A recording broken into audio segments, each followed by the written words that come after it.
അതിൽ 125-ാമത്തെ പ്രവചനം കേരളത്തിലെ ഒരു പ്രമുഖ, അത് വളരെ വ്യക്തമായിട്ട് തന്നെ പറഞ്ഞു, പ്രമുഖ വ്യവസായ പ്രമുഖൻ്റെ മരണം. അത് അൺഫോർച്ചുനേറ്റ്ലി മിസ്റ്റർ റോയ് കോൺഫിഡൻറ്റ് ഗ്രൂപ്പിൻ്റെ ചെയർമാൻ അദ്ദേഹം മരണപ്പെട്ടു. നമുക്കൊരു എത്തിക്സ് ഉണ്ട്. ആ എത്തിക്സ് പ്രകാരം ആരുടെയും മരണം പ്രവചിക്കാൻ പാടില്ല. പേരെടുത്ത് പറഞ്ഞു. ഇപ്പോൾ കഴിഞ്ഞ പ്രാവശ്യം ഞാൻ കേരളത്തിലെ ഒരു ഉന്നത കമ്മ്യൂണിസ്റ്റ് നേതാവിൻ്റെ മരണം പ്രവചിക്കുന്ന സമയത്ത് അത് അച്യുതാനന്ദനാണ് എന്നെനിക്കറിയാം. പക്ഷെ അങ്ങനെ പറയാൻ പാടില്ല. കേരളത്തിൽ ഇനി ഭരിക്കാൻ പോകുന്നത് കോൺഗ്രസ് ആണ്. കോൺഗ്രസിൻ്റെ തന്നെ 65-നും 85-നും ഇടയ്ക്കുള്ള സീറ്റ് കിട്ടാം. ജ്യോതിഷം എന്ന് പറയുന്നത് പലർക്കും ജ്യോതിഷം അറിഞ്ഞുകൂടാ. ഈ ജ്യോതിഷന്മാരെല്ലാം കാണാതെ പഠിച്ചാണ് ചെയ്യണം. 2017 സുപ്രീം കോടതി വിധിയുണ്ട്. ഇവിടെയുള്ള നിരീശ്വരവാദികളെല്ലാം കൂടെ ഇത് നിരോധിക്കണമെന്ന് പറഞ്ഞ് അങ്ങോട്ട് ചെന്നപ്പം പറഞ്ഞ് ഇത് യൂണിവേഴ്സിറ്റിയുള്ള സംരംഭമാണ്, അങ്ങനെയെങ്കിൽ ഇവിടെ MBBS നിരോധിക്കണം, LLB നിരോധിക്കണം, എല്ലാം നിരോധിക്കണം. ഇന്ന് ഏറ്റവും കൂടുതൽ ഡൈവേഴ്സ് നടക്കുന്നത് കിടപ്പറ പൊരുത്തം ശരിയല്ല എന്ന് പറഞ്ഞു. കിടപ്പറ ബന്ധം ശരിയല്ല. നിങ്ങൾ രണ്ടാമത് കെട്ടുന്ന പെണ്ണിൻ്റെ കൂടെ സുഖമായിട്ട് ജീവിക്കുന്നു, ആദ്യം കെട്ടിയവളോട് സുഖമായിട്ട് ജീവിക്കുന്നില്ല. എന്താണ് റീസൺ? നിങ്ങളും അവളും തമ്മിലുള്ള സെക്ഷൽ റിലേഷൻ ശരിയല്ല. അതിനാരൊക്കെ ജയിക്കാനെന്നുള്ള ചാൻസ് രാജീവ് ചന്ദ്രശേഖരന് ഒരു ചാൻസ് ഉണ്ട്. ബാക്കിയുള്ള എല്ലാം കയ്യാലപ്പുറത്ത് തേങ്ങയാണ്. ശോഭ സുരേന്ദ്രൻ അല്ല, ബാക്കിയെല്ലാം കയ്യാലപ്പുറത്ത് തേങ്ങയാണ്. ഉള്ളത് കുറച്ചല്ലേ പറയുള്ളൂ. ഞാൻ കണ്ണടയും. എൻ്റെ ബാഹ്യ പടം ഞാൻ ശ്രദ്ധിക്കില്ല, ആന്തരിക പടമാണ് ഞാൻ നോക്കുന്നത്. ഒരുത്തൻ ഞാൻ എൻ്റെ അടുത്ത് പറഞ്ഞ്, അവൻ എന്നെ ഒരു ചീത്ത വിളിച്ചിട്ടാണ് അവിടെ ഇരുന്നത്. ഞാൻ പറഞ്ഞു മുമ്പ് വന്ന് ഇരുന്നല്ലോ എന്ന് പറഞ്ഞിട്ടാണ് ഇരുന്നത്. ഞാൻ അവൻ്റെ അടുത്ത് ചോദിച്ചു, നീ ഇങ്ങനെയല്ലേ മനസ്സിൽ വിചാരിക്കണമെന്ന് ചോദിച്ചു. അവൻ ചാടി വീണ് എഴുന്നേറ്റിട്ട് എന്നെ തൊഴുതു. അത് താഴ്ന്ന ജാതിക്കാരെ ഭയപ്പെടുത്തുവാൻ വേണ്ടി മേൽജാതിക്കാർ ഉണ്ടാക്കി വെച്ച ഒരു ഉടായ്പാണ് കൂടോത്രം. ഇപ്പം നിരീശ്വരവാദികൾ വന്നിട്ട് പറയുക അത് ശാസ്ത്രമാണ്, ഈ ലോകം ഉണ്ടാക്കിയത് ഇങ്ങനെയാണെന്നൊക്കെ പറയും. ഞാൻ അവരുടെ അടുത്ത് ഒരേ ഒരു ചോദ്യം ചെയ്യും, നിനക്ക് നിൻ്റെ അമ്മയുടെ അടുത്തുള്ള സ്നേഹം അതിൻ്റെ ഡെഫിനിഷൻ എന്ന് പറഞ്ഞാൽ ശാസ്ത്രത്തിലൂടെ പറഞ്ഞു. നാസയിൽ നിങ്ങൾ ചെല്ലൂ, അവിടെ ഈശ്വര പടം വെച്ച് പൂജിക്കുന്നുണ്ട്.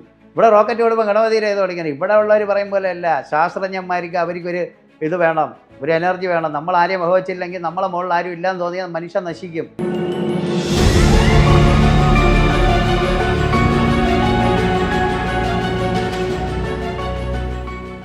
ഇൻഫൈൻ എൻ്റർടൈൻമെൻറ്റിലേക്ക് എല്ലാവർക്കും സ്വാഗതം. ഇന്ന് നമ്മളുടെ കൂടെയുള്ളത് കലിയുഗ ജ്യോതിഷൻ ഡോക്ടർ സന്തോഷ് നായരാണ്. ഈ 2026 വർഷത്തിൽ തന്നെ ഏകദേശം 126ഓളം പ്രവചനങ്ങളാണ് അദ്ദേഹം നടത്തിയത്. അതിൽ ഏറ്റവും പ്രശസ്തമായ പ്രവചനം എന്ന് പറയുന്നത് ഒരു വ്യവസായ പ്രമുഖൻ്റെ മരണമായിരുന്നു. അത് നമുക്കിന്ന് നോക്കുമ്പോൾ CJ റോയിയുടെ മരണം വരേക്കും എത്തി നിൽക്കുന്നു. അദ്ദേഹത്തിനെ നമുക്ക് ഈ പ്രോഗ്രാമിലേക്ക് സ്വാഗതം ചെയ്യാം. നമസ്കാരം സാർ. നമസ്കാരം സാർ. എങ്ങനെയാണ് ഇങ്ങനൊരു പ്രവചനത്തിലേക്ക് സാർ വന്നത്? സാർ, പ്രവചനം എന്ന് പറഞ്ഞാൽ നമ്മുടെ ഒരു പ്രൊഫഷനാണ്. പ്രവചനം ഒരു 850ഓളം പ്രവചനങ്ങൾ നടത്തിയിട്ടുണ്ട്. ഓരോ വർഷവും പ്രവചനങ്ങൾ നടത്തും. അതിൻ്റെ 98% പ്രവചനങ്ങൾ പൂർത്തീകരിക്കപ്പെടും.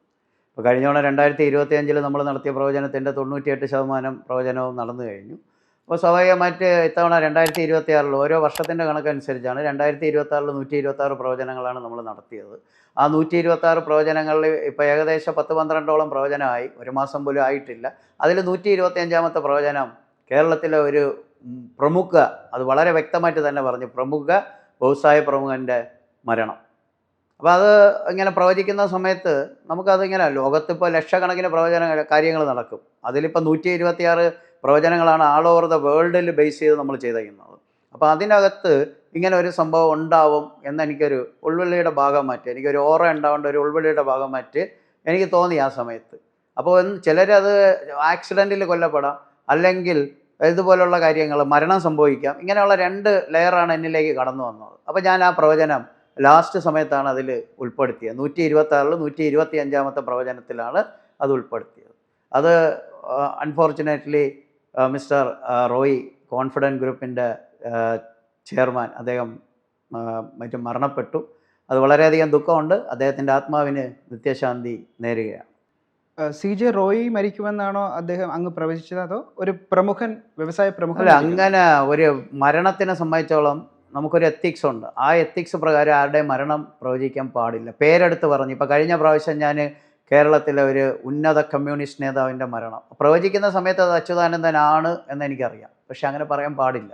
അതുപോലെ തന്നെ കേരളത്തിലെ ഒരു രാഷ്ട്രീയ വ്യവസായ പ്രമുഖനായ ഒരു രാഷ്ട്രീയ നേതാവ്, അന്ന് വീരേന്ദ്രകുമാർ മരിക്കുമെന്ന് എനിക്കറിയാം. അന്ന് ഞാൻ അങ്ങനെ നമുക്ക് പറയാൻ പറ്റും. ആരുടെയും മരണം നമുക്ക് പേരെടുത്ത് പറയാൻ പാടില്ല. അത് നമ്മുടെ എത്തിക്സാണ്. ആ എത്തിക്സ് അനുസരിച്ചേ നമുക്ക് പറയാൻ പറ്റും.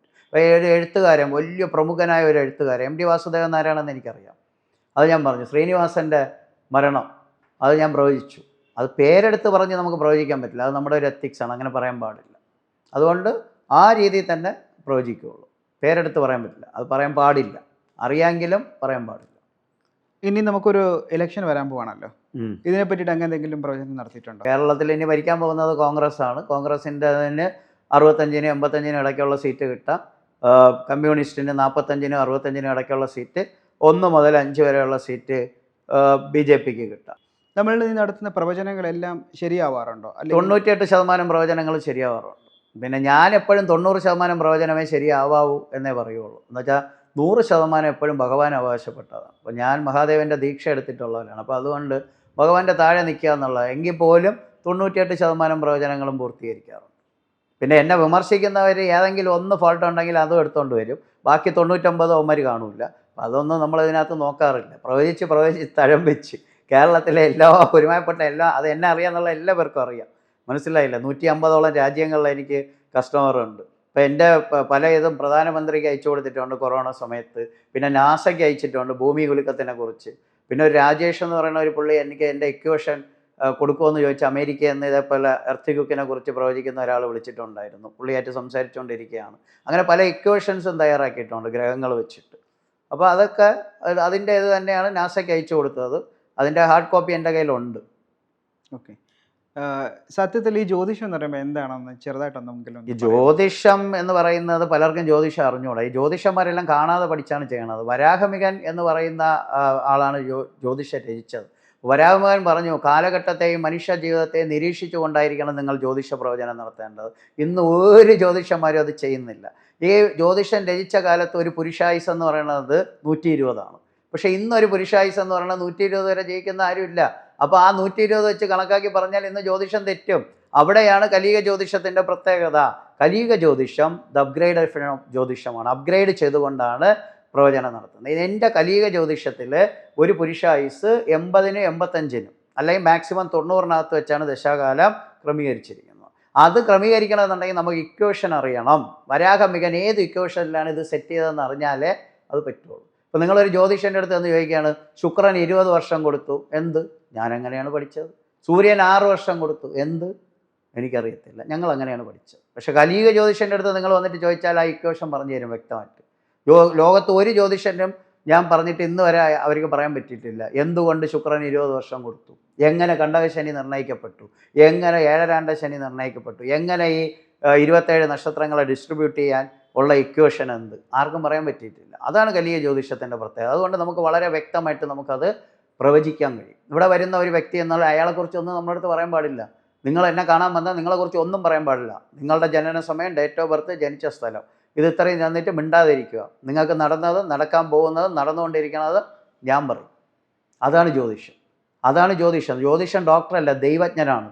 ദൈവജ്ഞൻ അത് അറിയണം. അവൻ്റെ ഫ്രണ്ടിലിരിക്കുന്ന കോളങ്ങൾ നോക്കി, ആ ഗ്രഹസ്ഥിതി നോക്കി അവനത് പറയണം. ഇവിടെ എല്ലാവരും ചൊവ്വ വന്നടിച്ചു, കല്യാണം മുടക്കി, അങ്ങനെയൊന്നുമല്ല. ഇതൊരു ഇക്വേഷൻ ബേസ് ചെയ്താണ് ഉണ്ടാക്കിയിരിക്കുന്നത്. നമ്മൾ ജനിക്കുന്ന സമയത്ത് ജൂപ്പിറ്ററിലുള്ള ഗ്രഹത്തിൻ്റെ സ്ഥിതി വെച്ചിട്ടാണ് കാൽക്കുലേഷൻ. ഇപ്പോൾ കണക്കാണെങ്കിൽ അക്ഷരങ്ങൾ കൊണ്ടാണ് നമ്മളത് ഉണ്ടാക്കിയിരിക്കുന്നത്. ഇപ്പം 4, 3, 7 നിങ്ങൾ എഴുതി, നമ്മൾ പഠിച്ച രീതിക്ക് അത് വിശ്വസിക്കുന്നു. 8 എഴുതിയാൽ 4 ചാടി ചവിട്ടയൊന്നുമില്ല.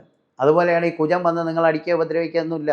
ഇതൊരു ഇൻഡിക്കേഷനാണ്. ഇപ്പോൾ കളർ കൊണ്ടാണ് നിങ്ങൾ സിഗ്നൽ ഉണ്ടാക്കിയിരിക്കുന്നത്. ഇപ്പോൾ ചുവപ്പ് വരുമ്പോൾ നമ്മൾ നിർത്തും, പച്ച വരുമ്പോൾ നമ്മൾ പോവും, മഞ്ഞ വരുമ്പോൾ സ്ലോ ചെയ്യും. നമ്മുടെ കാലിനെ പിടിച്ച് ഒരു വണ്ടിയുടെ ബ്രേക്കിൽ ആരും ചവിട്ടിപ്പിക്കില്ല. നമ്മൾ പഠിച്ച രീതിയാണ്. അപ്പോൾ അതാണ് ഇതിനകത്തുള്ള ആദ്യം അത് മനസ്സിലാക്കണം. ഇന്ന ഗ്രഹദോഷം കൊണ്ടാണ്, ഗ്രഹപ്പിഴ കൊണ്ടാണ്. ഇപ്പോൾ ഗ്രഹങ്ങൾക്ക് ലിംഗനിർണ്ണയം നടത്തിയിട്ടുണ്ട്. അപ്പം തന്നെ നിങ്ങൾ മനസ്സിലാക്കിക്കൊള്ളാം ഇതൊരു കണക്കാണെന്നുള്ളത്. സൂര്യൻ പുരുഷനാണ്, വ്യാഴം പുരുഷനാണ്, രാഹു സ്ത്രീയാണ്. അപ്പോൾ അങ്ങനെ ഗ്രഹത്തിന് വേണം. അപ്പോൾ ഇവിടെ ആരും അവിടെ പോയി നോക്കിയതല്ല ഗ്രഹത്തിൻ്റെ ലിംഗനിർണ്ണയം. മനസ്സിലായില്ലേ? പിന്നെ സഹോദരഭാവമുണ്ട്, ബന്ധുഭാവമുണ്ട്, അങ്ങനെ പല കാര്യങ്ങളാണ് ഈ ജ്യോതിഷത്തിനകത്ത് ചെയ്തിരിക്കുന്നത്. അപ്പോൾ ഇത് ഗ്രഹങ്ങൾ കൊണ്ടുണ്ടാക്കിയ ഒരു ഇതിൻ്റെ മെറ്റീരിയൽ ഗ്രഹങ്ങളാണ്. അപ്പോൾ ഗ്രഹങ്ങൾ വെച്ച് ചെയ്ത ഒരു കാൽക്കുലേഷനാണ്. അതിന് വന്നിട്ട് ചൊവ്വ വന്ന് നിങ്ങളെ കല്യാണം മുടക്കും, അങ്ങനെയൊക്കെ ഹാസ്യമായിട്ട് പറഞ്ഞുകൊണ്ട് കിടക്കണം. ഒരു അറിവുമില്ലാതെ, ഇതിനെക്കുറിച്ച് ഒരു ചുക്കും മണ്ണാക്കും അറിഞ്ഞൂടാത്തവന്മാരാണ് ഇത് പറഞ്ഞുകൊണ്ട് കിടക്കുന്നത്. ഇവർക്ക് അതിനെക്കുറിച്ച് ഒന്നുമേ അറിഞ്ഞൂടാ. എന്താണ് ജ്യോതിഷം എന്ന് പറഞ്ഞ പോലെ അറിഞ്ഞൂടാ. ജ്യോതിഷ യൂണിവേഴ്സിറ്റി ഉള്ളൊരു സംരംഭമാണ്. ആയുർവേദം പഠിക്കുന്നതിൻ്റെ സിലബസാണ് ജ്യോതിഷം. സുപ്രീം കോടതി അംഗീകരിച്ചാണ് ജ്യോതിഷം. ഇത് അന്ധവിശ്വാസമല്ല. കേരള യൂണിവേഴ്സിറ്റി ഉണ്ട്. ഇപ്പം 2017 സുപ്രീം കോടതി വിധിയുണ്ട്, ഇവിടെയുള്ള നിരീശ്വരവാദികളെല്ലാം കൂടെ ഇത് നിരോധിക്കണമെന്ന് പറഞ്ഞ് അങ്ങോട്ട് ചെന്നപ്പം പറഞ്ഞ് ഇത് യൂണിവേഴ്സിറ്റിയുള്ള സംരംഭമാണ്, അങ്ങനെയെങ്കിൽ ഇവിടെ MBBS നിരോധിക്കണം, LLB നിരോധിക്കണം, എല്ലാം നിരോധിക്കണം. ഇത് യൂണിവേഴ്സിറ്റി ഉള്ളതാണ്. പോരാത്തോണ്ട് ആയുർവേദത്തിൻ്റെ ഒരു സിലബസ് കൂടെയാണ് ജ്യോതിഷം. അപ്പോൾ ഇതെങ്ങനെ നിരോധിക്കാൻ പറ്റും? അപ്പോൾ അതാണ് അതിൻ്റെ വേറൊരു കാര്യം. അപ്പം ഇതിനെക്കുറിച്ച് വ്യക്തമായിട്ട് അറിഞ്ഞുകൂടാത്തവന്മാരാണ് ഈ പൊട്ടക്കണ്ണ ആനയെ കണ്ടതുപോലെ പറഞ്ഞുകൊണ്ട് കിടക്കുന്നത്. അപ്പോൾ ഒരു ഫേസ് പറയുമ്പോൾ ആൾക്കാർ അതിനെ കോമഡിയായിട്ട് കാണും. ഇപ്പം ഞാൻ ഒരു യൂട്യൂബിൽ ഒരു ഇട്ട ഏറ്റവും കൂടുതൽ ബാഡ് കമൻറ്റ്സ് വരുന്നത് എനിക്കാണ്. അതിനകത്ത് ഒരുത്തന്മാർ പോലും നല്ല എഴുതില്ല, പക്ഷേ അവന്മാർ എഴുതിയില്ലെങ്കിൽ അതിൻ്റെ 3 ഇരട്ടി ലൈക്ക് എനിക്ക് വരും. അപ്പോൾ അവിടെ എന്നെ അംഗീകരിക്കുന്നവരാണ് 3 ഇരട്ടി. മനസ്സിലായില്ലേ? അപ്പം അതാണ് എൻ്റെ ഏറ്റവും വലിയ വിജയം. അതാണ് അവിടെ എന്താ വെച്ചാൽ അവനറിയാം ശക്തനെയാണ് നമ്മൾ തളർത്തേണ്ടത്. കായുള്ള മരത്തിലെ കല്ലെറിയുള്ളൂ. ഇവനെത്തി സംസാരിക്കാൻ അറിയാം, ഇവനെത്തി ഐഡിയ ഉണ്ട്, അപ്പോൾ ഇവൻ്റെ താഴ്ത്തണം. പക്ഷെ അറിയാമെന്നുള്ള എൻ്റെ അടുത്ത് വന്നിട്ട് പോയിട്ടുള്ളവർക്ക് എന്നെ നല്ലപോലെ അറിയാം. Mouth publicity is the best publicity. താങ്കൾ ഇന്ന് നിലവിലുള്ള ജ്യോതിഷികളൊക്കെ വിമർശിക്കുന്നുണ്ടല്ലോ, അത് എന്തുകൊണ്ടായിരിക്കാം? വിമർശിക്കുന്നതല്ല, നമ്മൾ അതിനെ അപ്ഗ്രേഡ് ചെയ്യുന്നത് കൊണ്ടാണ്. കഴിവുള്ളവർ വളർന്നു വരണം. വിമർശനം എപ്പോഴും നല്ലതിന് വേണ്ടിയാണ്. നമ്മളൊരാളെ വിമർശിക്കുന്നത് നല്ലതിന് വേണ്ടിയാണ്. മനസ്സിലായില്ലേ? എന്നെ ഒരുപാട് വിമർശിക്കുമ്പോൾ ഞാൻ അതിൽ നിന്ന് ഉൾക്കൊണ്ട് അടുത്ത സ്റ്റെപ്പ് ക്ലിയർ ആക്കും. അത് എൻ്റെ ഫീഡ്ബാക്കാണ്, എനിക്ക് കിട്ടുന്ന ഒരു കഴിവാണ്. ഞാൻ പറഞ്ഞില്ലേ, എല്ലാവരെയും ഒരുത്തന്മാർ പോലും ഇല്ലാതെ ചിലപ്പോൾ ബാഡ് കമൻറ്റ്സ് എഴുതും. എങ്കിലും ഞാൻ 123 പേരുള്ളപ്പോൾ വെച്ചിട്ട് പോടേന്ന് പറഞ്ഞ് എൻ്റെ അടുത്ത് പറഞ്ഞതാണ്. വെച്ചിട്ട് പോടേന്ന് പറഞ്ഞവന്മാർ ഇപ്പോഴും കിണറ്റിലെ തവള പോലെ അവിടെ നിൽക്കുകയാണ്. ഞാൻ 1.5 ലക്ഷം കസ്റ്റമറായി സിൽവർ ബട്ടൺ നേടി ഇരിക്കുന്ന ഒരാളാണ്. മനസ്സിലായ? പിന്നെ നമ്മൾ അങ്ങനെ അപ്പുറം ഇപ്പുറം നോക്കിയല്ല ചെയ്യുന്നത്. നമുക്കെന്തെങ്കിലും പുതുമ അത് നമ്മൾ ചെയ്യുക. അവനെ ഉയർന്നു വരും. അവനെ തടയാൻ ആർക്കും പറ്റിയില്ല. മനസ്സിലായി? അത് ക്രിയേറ്റിവിറ്റിയാണ്. അല്ലാതെ എല്ലാവരും ഇപ്പോൾ ഒരേ കാര്യം, ചില പരസ്യം ചെയ്യുന്നവർ കുടയിട്ട് സിം വയ്ക്കുകയാണ്, എല്ലാവരും കുടയിട്ട് സിം വയ്ക്കുകയാണ്. അങ്ങനെയല്ല. അവിടെ ഒരു പുതുമ ഉണ്ടാക്കിയാൽ മനുഷ്യന് ഇഷ്ടപ്പെടും. പുതുമ എന്ന് പറയുമ്പോൾ നിലവിലുണ്ടായിരുന്ന ജ്യോതിഷത്തിന്റെ കണക്കുകൾ മാറ്റിമറിച്ചതുകൊണ്ട് മാറ്റിമറിച്ചല്ല, അത് അപ്ഗ്രേഡേഷൻ. അതെന്ത്, എല്ലാ ജ്യോതിഷ ഗ്രന്ഥങ്ങളിലും ഒരാൾ ജ്യോതിഷം പഠിക്കുന്ന മുമ്പ് അതിൽ എഴുതിയിട്ടുണ്ട്, കാലഘട്ടത്തെയും മനുഷ്യ ജീവിതത്തെയും നിരീക്ഷിച്ചുകൊണ്ട് ഈ പ്രവചനം നിങ്ങൾ ചെയ്യാവോ, ഈ ജ്യോതിഷം പഠിക്കാവോ, അല്ലാന്നുണ്ടെങ്കിൽ അത് ശരിയാവില്ല. ഇപ്പോൾ ഇന്ത്യൻ ഭരണഘടന 10 വർഷം കഴിയുമ്പം തിരുത്തണമെന്ന് അംബേദ്കർ പറഞ്ഞു. ഇപ്പോൾ ഇത്രയും വർഷമായിട്ട് തിരിച്ചില്ല, അപ്ഗ്രേഡ് ചെയ്തുകൊണ്ടേ ഇരിക്കണുള്ളൂ. അത് മാറ്റി എഴുതിയില്ല, അത് മാറ്റി എഴുതാൻ പറ്റണില്ല, അപ്ഗ്രേഡ് ചെയ്യണേ ഉള്ളൂ. അതുപോലെ ജ്യോതിഷത്തിൽ അത് മാറ്റി എഴുതണ്ട, അത് മനുഷ്യകാലം ഉള്ളിടത്തോളം നമുക്കത് ഉപയോഗിക്കാം. അങ്ങനെയാണ് അതിൻ്റെ സെറ്റിങ്സ്. പക്ഷേ അപ്ഗ്രേഡ് ചെയ്യണം. മനുഷ്യൻ്റെ ആയുസ് കുറയണമെങ്കിൽ അത് അപ്ഗ്രേഡ് ചെയ്യണം, മനുഷ്യൻ്റെ ആയുസ് കൂടണമെങ്കിൽ അത് അപ്ഗ്രേഡ് ചെയ്യണം. അപ്ഗ്രേഡ് ചെയ്യേണ്ട സ്ഥലങ്ങളിൽ അപ്ഗ്രേഡ് ചെയ്യണം. നിലവിൽ ഇത് അപ്ഗ്രേഡ് ചെയ്തിട്ടുള്ളത് താങ്കൾ മാത്രമേ ഉള്ളൂ? ഞാൻ മാത്രമേ ഉള്ളൂ. എന്നുവെച്ചാൽ ബാക്കിയുള്ളവർ ജ്യോതിഷനെ റിപ്പോർട്ട് ചെയ്തിട്ടില്ലല്ലോ. ശുക്രൻ എന്തുകൊണ്ട് 20 വർഷം കൊടുത്തു എന്നുള്ള ഞാൻ വെല്ലുവിളി തന്നെ നടത്തി.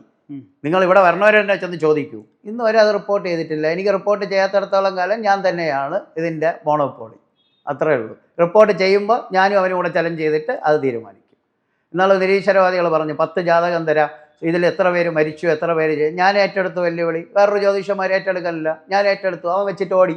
20 ലക്ഷം രൂപ തരാമെന്ന് പറഞ്ഞ് വെച്ചിട്ട് ഓടി. എന്തുകൊണ്ട്? ഞാനവനെ വിളിച്ചു, ചാനലുകാരെ കൊണ്ട് വിളിച്ചു, സ്വിച്ച്ഡ് ഓഫ്. പിന്നെ എന്ത് ചെയ്യാൻ പറ്റും? അതുകൊണ്ട് അതിൽ കാര്യമില്ല. എപ്പം നമുക്കെതിരെ അതിൻ്റെ പ്രൂഫ് വരുന്നു അതുവരെ ഞാൻ തന്നെയാണ് അതിൻ്റെ അധികാരി. അതായത് താങ്കൾ പറയുന്നത് ജ്യോതിഷം എന്ന് പറയുന്നത് തികച്ചും ശാസ്ത്രീയപരമായ ഒരു കാര്യമാണ്. ജ്യോതിഷം എന്ന് പറഞ്ഞു കഴിഞ്ഞാൽ 100% ശാസ്ത്രം വളരെ ചെയ്തു തന്നെയല്ലോ. മനുഷ്യനില്ലാത്ത കാലത്ത് നമ്മളിന്നും ഇപ്പം ഇതൊക്കെ ഇപ്പം സൂപ്പർ സോണിക് കാലം, കാളവണ്ടിയുള്ള കാലത്ത് മനുഷ്യൻ ജയിച്ചിരുന്നില്ലേ?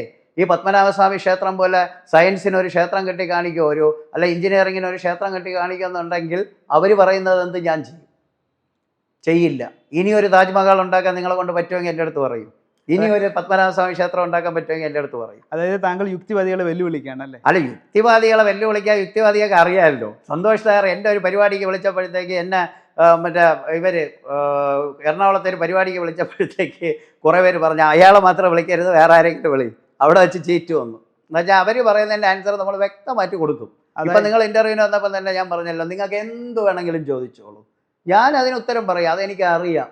അതാണ് കലിയ ജോയിഷൻ. അതായത് യുക്തിവാദികൾ താങ്കളെ കണ്ട് പേടിച്ചോടി?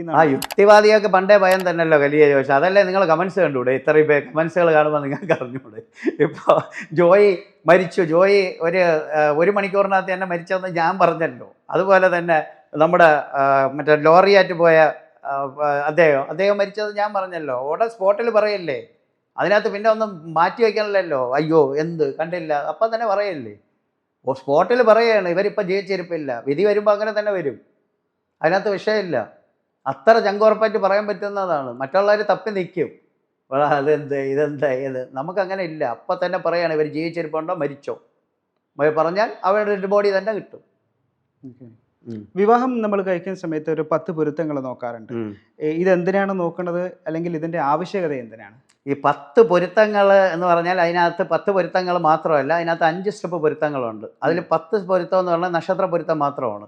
പിന്നെ കുജദോഷം, പാവസ്വാമി പൊരുത്തം, ദശാസന്ധി, ശമദശ, ഇങ്ങനെ 5 സ്റ്റെപ്പ് നോക്കിയിട്ടുള്ള ഭാര്യ ഭർത്താക്കന്മാർ പിരിഞ്ഞു പോകാറില്ല. പക്ഷേ ഇതിൽ ആദ്യത്തെ 10 പൊരുത്തം നോക്കിയിട്ട് അയക്കുമ്പോഴാണ് പ്രോബ്ലം വരുന്നത്. ഈ പൊരുത്തത്തിന് വലിയ പ്രാധാന്യമുണ്ട്. ഇതിനകത്ത് പാവസ്വാമി പൊരുത്തം എന്ന് പറഞ്ഞാൽ നമ്മളുടെ ഒരു വ്യക്തിക്ക് കല്യാണം കഴിച്ച് അയക്കുമ്പോൾ ആ വ്യക്തിയുടെ ലഗ്നാൽ, ചന്ദ്രനാൽ, ശുക്രനാൽ. ലഗ്നാൽ എന്ന് വെച്ചാൽ അവർ തമ്മിലുള്ള ശാരീരിക ബന്ധം, ലഗ്നാൽ. അപ്പോൾ അടുത്ത കഴിഞ്ഞാൽ എന്തോന്ന്, ചന്ദ്രനാൽ അവരുടെ മനപ്പൊരുത്തം. അത് കഴിഞ്ഞാൽ ശുക്രനാൽ അവരുടെ കിടപ്പറ പൊരുത്തം. ഇന്ന് ഏറ്റവും കൂടുതൽ ഡൈവേഴ്സ് നടക്കുന്നത് കിടപ്പറ പൊരുത്തം ശരിയല്ല എന്ന് പറഞ്ഞാണ്. കിടപ്പറ ബന്ധം ശരിയല്ല. നിങ്ങൾ രണ്ടാമത് കെട്ടുന്ന പെണ്ണിൻ്റെ കൂടെ സുഖമായിട്ട് ജീവിക്കുന്നു, ആദ്യം കെട്ടിയവളോട് സുഖമായിട്ട് ജീവിക്കുന്നില്ല. എന്താണ് റീസൺ? നിങ്ങളും അവളും തമ്മിലുള്ള സെക്ഷൽ റിലേഷൻ ശരിയല്ല. അത് ചിലപ്പോൾ ഒരുപക്ഷെ ജാതകം നോക്കുമ്പോൾ നമുക്കറിയാൻ പറ്റും. അപ്പോൾ നിങ്ങൾ ഒറ്റ വായിക്ക് എൻ്റെ അടുത്ത് ചോദിക്കും, ക്രിസ്ത്യാനികളും മുസ്ലിങ്ങളൊന്നും നോക്കുന്നില്ലല്ലോ സാറേ എന്ന്. ക്രിസ്ത്യാനികളും മുസ്ലിങ്ങളൊക്കെ സുഖമായിട്ട് ജീവിക്കണമെന്ന് നിങ്ങളടുത്ത് പറയുന്നുണ്ടോ? ഈ ഇടയ്ക്ക് ഇതേപോലെയുള്ള ഇത് വരും, കൗണ്ടറുകൾ വരും. അപ്പം ഞാൻ ചോദിക്കും, അവരൊക്കെ സുഖമായിട്ട് ജീവിക്കണുണ്ടോ? ഇതുവരെ ഒരു വിഭാഗ ബന്ധവും തകരാറില്ലാതെ ജീവിക്കണുണ്ടോ? എത്ര ക്രിസ്ത്യാനികൾ കലിയുഗ ജ്യോതിഷത്തിൽ ഹിന്ദു, ക്രിസ്ത്യൻ, മുസ്ലിം എല്ലാവരും ഇങ്ങനെ വരിയായിട്ട് വന്നിരിക്കും, അവിടെ ഇരുന്ന് സംസാരിക്കും. അതാണ് കലിയുഗ ജ്യോതിഷം. അവർ 3 ശാസ്ത്രവും നമ്മളത് അപ്ലൈ ചെയ്യുന്നതുകൊണ്ട് അവർക്കത് അറിയാം. അപ്പോൾ അതുകൊണ്ട് അവരുടെ എത്ര ഫോൾട്ട് ജീവിതത്തിലുണ്ടെന്നുള്ളത് എനിക്കറിയാം. ഇപ്പോൾ പറയുന്നവർക്ക് പറയാം, അറിവില്ലാത്തതിൻ്റെ മുമ്പ് വിളമ്പുന്നതിൽ കാര്യമില്ല. അറിവുള്ളവൻ്റെ മുമ്പ് വന്നാൽ അത് സൂപ്പറായിരിക്കും. ഇപ്പം ബംഗ്ലാദേശിനെ അമേരിക്ക അടിച്ചാൽ കാര്യമില്ല, അമേരിക്കൻ റഷ്യ കൂടെ അടിക്കുമ്പോഴാണ് തുല്യ ശക്തികളാവണത്. മനസ്സിലായില്ല? അല്ലാതെ കവലച്ചം പട്ടാമ്പികളെ പോലെ റോട്ടി പിടിയുള്ളവന്മാരെ പിടിച്ച് 4 അടിയും കൊടുത്തിട്ട് വില്ലനാവുന്നതൊന്നും ശരിയല്ല. അറിവുണ്ടെങ്കിൽ നമുക്കത് വിഷയമില്ല. അപ്പോൾ അതുകൊണ്ട് കല്യാണത്തിന് ഇത് നോക്കണം എന്ന് തന്നെയാണ് ഞാൻ പറയുന്നത്. ഇപ്പോൾ അമേരിക്കയിൽ ഇരിക്കുന്ന ഒരു ചെറുക്കായി, ഇവിടെ ഇരിക്കുന്ന ഒരു പെണ്ണ്, ഇവരെ തമ്മിൽ ഡേറ്റിങ്ങിന് വിടാൻ പറ്റുമോ? ഡേറ്റിങ്ങിന് വിടാൻ പറ്റുമോ? അല്ലെ അമേരിക്കയിൽ കൊണ്ടുപോയി വിട്ടിട്ട് അവനെ കൊണ്ടുവിടുക. അപ്പോൾ നമുക്ക് പെട്ടെന്നൊരു ഇത് തിയറി വെച്ച് നോക്കുമ്പോൾ ഇന്ന് കാര്യങ്ങൾ മുൻകൂട്ടി പറയാൻ പറ്റുന്ന ഒരു ശാസ്ത്രമാണ് ജ്യോതിഷം. ലോകത്ത് ഒരു ശാസ്ത്രവും കാര്യങ്ങൾ മുൻകൂട്ടി പറയാൻ പറ്റില്ല. ഈ ജ്യോതിഷം എന്ന് പറയുന്നത് നിങ്ങൾ വിചാരിക്കല്ലേ ഈ കേരളത്തിൽ മാത്രമുള്ളതാണ്, ലോകം മൊത്തം ഉണ്ട്. അറേബ്യൻ ജ്യോതിഷം, പാശ്ചാത്യ ജ്യോതിഷം, ഏത് രാജ്യത്ത് പോയാലും ജ്യോതിഷമുണ്ട്. വാവേ വാങ്കഡെ, ഇത് നോസ്ട്രാഡാമസ്, ഇവരെല്ലാം ജ്യോതിഷികളാണ്. അപ്പം നമ്മൾ വിചാരിക്കല്ലേ സൂര്യനും ചന്ദ്രനും ഒക്കെ കേരളത്തിൽ മാത്രമേ ഉദിച്ച് പൊങ്ങണുള്ളൂ എന്ന് വിചാരിക്കല്ലേ. അതെല്ലാ രാജ്യത്തും ഉള്ളത് തന്നെയാണ്. അവർക്ക് അവരുടേതായ ഇക്വേഷൻസും ഉണ്ട്. കോൺഗ്രസ് വീണ്ടും ഭരണത്തിൽ വരുമെന്ന് പറഞ്ഞല്ലോ, ആരായിരിക്കും അപ്പോൾ മുഖ്യമന്ത്രി? മുഖ്യമന്ത്രി ഞാൻ അതിനകത്ത് പറഞ്ഞല്ലോ, സതീശനാണ് കൂടുതലും ചാൻസ് ആയിട്ടുള്ളത്. അത് കഴിഞ്ഞ് കഴിഞ്ഞാൽ രമേശ് ചെന്നിത്തലയ്ക്ക് വല്ല ആഭ്യന്തരം കൊടുത്തു വരക്കും. ഇനി ഇവർ ഇതിനകത്ത് അടിയും ബഹളമൊക്കെ വന്നു കഴിഞ്ഞാൽ സോണിയാഗാന്ധി നേരെ കെ സി വേണുഗോപാലിനെ ഇവിടെ ഇറക്കും. അത്രേ ഉള്ളൂ, പറഞ്ഞു കഴിഞ്ഞു, സിമ്പിളായിട്ട്. രാഹുൽ മാങ്കൂട്ടത്തിന് വീണ്ടും സീറ്റ് കിട്ടാൻ സാധ്യതയുണ്ടോ? രാഹുൽ മാങ്കൂട്ടത്തിന് ഇപ്പം ഈ ഇലക്ഷന് സീറ്റൊന്നും കിട്ടില്ല. എന്നുവെച്ചാൽ അയാളുടെ ഭാവി എന്തോ അത് അദ്ദേഹം ഹൈക്കോടതി തന്നെ പറഞ്ഞിരിക്കുകയാണ്, ബഹുമാനപ്പെട്ട അദ്ദേഹം കല്യാണം കഴിക്കാത്ത ആളാണ്, ഉഭയസമ്മതത്തോടു കൂടി എത്ര സ്ത്രീകളുമായിട്ട് ബന്ധപ്പെട്ട. ഞാനത് ഒരു ഇതിൽ കണ്ടതാണ്, ശരിയാണോ തെറ്റാണോ എന്ന് അറിഞ്ഞുകൂടാ. അതിൻ്റെ ഒരു സ്ലൈഡ് ഫേസ്ബുക്കിൽ ഇതുപോലെ കണ്ടു. അപ്പം അങ്ങനെയല്ലേ പറഞ്ഞേക്കണം. ഒരു കാരണവശാലും ഈ ഇലക്ഷന് രാഹുൽ മാങ്കൂട്ടത്തിന് സീറ്റൊന്നും കൊടുക്കില്ല. രാഹുൽ മാങ്കൂട്ടം വേണമെങ്കിൽ റിബലായിട്ടൊക്കെ മത്സരിച്ചു, അങ്ങനെ പറ്റുള്ളൂ. എന്ന് വെച്ചാൽ അങ്ങനെയാണല്ലോ, അതൊരു പ്രസ്റ്റേജ് ഇഷ്യൂ ആണല്ലോ. ഉടൻ തന്നെ അത് ചെയ്യാനൊന്നും പോവില്ല. ബുദ്ധിയുള്ളവരാരും ഈ ഇലക്ഷന് അത് ചെയ്യാൻ പോകുന്നില്ല. ബിജെപിക്ക് ഒരു 5 സീറ്റ് കിട്ടുമെന്ന് പറഞ്ഞല്ലോ, ഈ 5 സീറ്റിൽ ആരൊക്കെ ആയിരിക്കും ജയിക്കാൻ സാധ്യത? ബിജെപിക്ക് 5 സീറ്റ് കിട്ടുമെന്ന് ഞാൻ പറഞ്ഞില്ല. അങ്ങനെയാണെങ്കിൽ ഇപ്പം നിയമസഭാ സീറ്റ് 300 കഴിയും. ഞാൻ പറഞ്ഞ നിങ്ങൾ വളരെ ശ്രദ്ധിക്കണം. ആ 45-നും 65-നും ഇടയ്ക്ക് LDF കിട്ടും, 65-നും 85-നും ഇടയ്ക്ക് ആർക്ക് കിട്ടും? കോൺഗ്രസിന് കിട്ടും. 1-നും 5-നും ഇടയ്ക്ക്. മനസ്സിലായില്ല? ചിലപ്പോൾ അത് 1 ആവാം. മനസ്സിലായ? അത് 5-നകത്ത്, അത്രയാണ് പറഞ്ഞത്, ഇൻ ബിറ്റ്വീൻ, അത്ര പറഞ്ഞു. ഈ 1-നും 5-നും ഇടയ്ക്ക് ആരൊക്കെ ജയിക്കാൻ സാധ്യതയുണ്ടായിരിക്കും? അതിനാരൊക്കെ ജയിക്കാനെന്നുള്ള ചാൻസ് രാജീവ് ചന്ദ്രശേഖറിന് ഒരു ചാൻസ് ഉണ്ട്. ബാക്കിയുള്ള എല്ലാം കയ്യാലപ്പുറത്ത് തേങ്ങയാണ്. ശോഭ സുരേന്ദ്രൻ അല്ല, ബാക്കിയെല്ലാം കയ്യാലപ്പുറത്ത് തേങ്ങയാണ്. ഉള്ളത് കുറച്ചല്ലേ പറയുള്ളൂ. ബാക്കിയുള്ളവരെ വിജയിച്ച് ഈ കയ്യാലപ്പുറത്ത് തേങ്ങ എന്ന് പറയുമ്പോൾ ഇത് അപ്പുറത്തും പിഴ ഇപ്പുറത്തും പിഴ. സുരേഷ് ഗോപി ഒരു പ്രാവശ്യം നിന്നപ്പോൾ ഞാൻ പറഞ്ഞു, ഇത് കയ്യാലപ്പുറത്ത് തേങ്ങ പോലെ, സുരേഷ് ഗോപി ഇപ്പുറത്തും പിഴ അപ്പുറത്തും പിഴ. അത് അങ്ങനെ പറയാൻ പറ്റുള്ളൂ. കറക്റ്റായിട്ട് പറയുകയാണെങ്കിൽ ഇപ്പോൾ സ്കോപ്പ് രാജീവ് ചന്ദ്രശേഖറിന് ഒരു സീറ്റിനുള്ള സ്കോപ്പുണ്ട്. മനസ്സിലായോ? ബാക്കിയുള്ള സ്ഥലത്തൊക്കെ അതിൻ്റേതായ കുറേ കാരണങ്ങളുണ്ട്. പല കാരണങ്ങളും എനിക്ക് അറിയാൻ പറ്റും, പക്ഷെ അതൊന്നും എനിക്ക് മാധ്യമത്തിലൂടെയോ അങ്ങനെ വെളിപ്പെടുത്താൻ പറ്റില്ല. അതായത് മഹാദേവൻ സകല ജീവജാലങ്ങളെയും തുല്യനായി കണ്ടാണ് പോകുന്നത്. അപ്പോൾ എല്ലാവരും നമുക്ക് തുല്യരാണ്, ജാതി മത ഭേദമന്യേ എല്ലാവരെയും നമ്മൾ അങ്ങനെയാണ് കണ്ടുപോകുന്നത്. അതുകൊണ്ട് അത് കറുപ്പും ഭഗവാനാണ്, വെളുപ്പും ഭഗവാനാണ്, നല്ലതും ശിവനാണ്, മോശവും ശിവനാണ്, എല്ലാം ശിവനിലുള്ളതാണ്. അപ്പോൾ ആരെയും വിഷമിപ്പിക്കാൻ നമുക്ക് പറ്റില്ല. അതുകൊണ്ടാണ് കലിയ ജ്യോതിഷത്തിൽ ക്രിസ്ത്യാനികളും വരും, ഹിന്ദുക്കളും വരും, മുസ്ലിങ്ങളും വരും. ധൈര്യമായിട്ട് അവർ കയറി വരും. അവർക്ക് കയറി വരാൻ പറ്റിയ ഒരു സ്ഥലവുമാണ്. വേറെ ഒരു ജ്യോതിഷാലയത്തിൽ അവർ കയറില്ല. പർദ്ദയിട്ട് മുസ്ലിം സഹോദരിമാർ ഇവിടെ വരും. മനസ്സിലായി? അവർക്കറിയാം ഇസ്ലാമിനെ കുറിച്ചാണെങ്കിൽ ഇസ്ലാമിൻ്റെ കുറിച്ച് മാത്രമേ പറയൂ, ഇസ്ലാമിനെ കുറിച്ച് മാത്രമേ പരിഹാരം ചെയ്യുള്ളൂ. അതേപോലെ ഹിന്ദു ആണെങ്കിൽ ഹിന്ദുവിൻ്റെ അത് മാത്രമേ ചെയ്യുള്ളൂ, ഒരാൾക്ക് വേറൊരു പരിഹാരം ചെയ്യില്ല. ക്രിസ്ത്യാനിയാണെങ്കിൽ ബൈബിളിൽ പറഞ്ഞിട്ടുള്ള വചനങ്ങളോ പരിഹാരം ചെയ്യുള്ളൂ, അല്ല ചെയ്യില്ല. അങ്ങനെ ആരെയും മാറ്റി ചെയ്യില്ല. അങ്ങനെ ഒരു പരിപാടി ഇവിടെ ഇല്ല. നമ്മൾ ഇപ്പോൾ പടച്ചോനെന്ന് പറയുന്നു. പടച്ചോനെന്ന് പറഞ്ഞാൽ എന്താണ്? ആകാശം, അഗ്നി, ഭൂമി, വായു, ജലം. പരബ്രഹ്മമെന്ന് നമ്മൾ പറയുന്നു, അതും ആകാശം, അഗ്നി, ഭൂമി, വായു, ജലം.